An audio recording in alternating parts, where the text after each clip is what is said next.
wabarakatuh. Hai, perkenalkan nama saya Novinta Dika Dutami. Saya adalah salah satu mahasiswi program studi gizi di Universitas Muhammadiyah Profesor Dr. Hamka. Video ini saya tujukan untuk pemenuhan tugas ujian akhir semester saya, yaitu untuk mata kuliah klinik komprehensif. Di video ini saya akan praktik memasak dua menu untuk pasien gizi buruk, yaitu menu makan pagi dan menu untuk selingan sore. Yuk langsung aja kita ke proses memasaknya.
masakan yang saya buat tadi itu untuk lebih spesifiknya ditujukan untuk pasien balita usia di atas 6 bulan yang mengalami masalah gizi buruk pada fase rehabilitasi. Nah, apa sih gizi buruk itu? Jadi gizi buruk itu merupakan keadaan gizi yang ditandai oleh beberapa hal sebagai berikut. Yang pertama itu adalah adanya edema. Edema itu adalah pembengkakan akibat penumpukan cairan, biasanya terjadi di punggung kaki. Nah, contohnya seperti ini. Lalu yang kedua yaitu skor Z-score berdasarkan berat badan per panjang badan atau berat badan per tinggi badan itu kurang dari -3 standar deviasi. Lalu tanda yang ketiga itu adalah lingkar lengan atas kurang dari 11,5 cm. Untuk prinsip dietnya itu ada 4. Yang pertama, peningkatan kebutuhan energi. Yang kedua, peningkatan kebutuhan protein. Yang ketiga, peningkatan kebutuhan karbohidrat. Lalu yang keempat adalah terpenuhinya kebutuhan vitamin A. Untuk jenis dietnya yaitu diet tinggi protein. Untuk jenis dietnya yaitu adalah tinggi energi dan juga tinggi protein dengan energi sebesar 990 kilokalori dan untuk proteinnya 33 gram.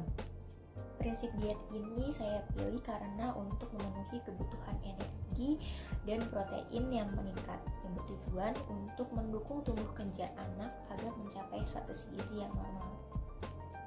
Pada menu makan pagi itu ada puree kentang, lalu telur tim dengan tambahan sayuran seperti bayam dan juga tomat, lalu ada jus pepaya.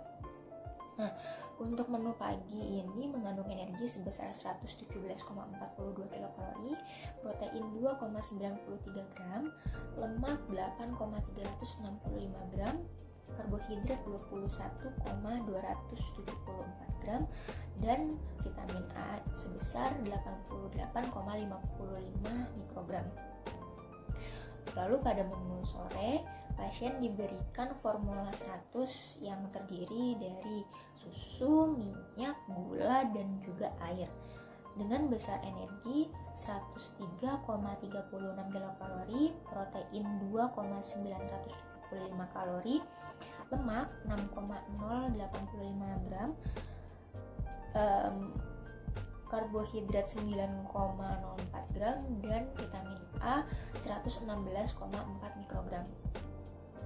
Akumulasi kandungan zat gizi pada menu makan pagi dan sore adalah yaitu energi sebesar 220,78 kilokalori, proteinnya 5,905 gram, lemak 14,45 gram, karbohidrat 30,314 gram, dan vitamin A 204,95. Untuk persen pemenuhan kebutuhan zat gizi dalam sehari, energi yang sudah terpenuhi yaitu untuk energinya 22,3%, proteinnya 22,4%, pemenuhan lemak 43,8%, karbohidrat 20,4%, dan vitamin A 51,2%. Nah, selain zat gizi makro, mengapa zat gizi mikro seperti vitamin A menjadi perhatian dalam membuat menu saya?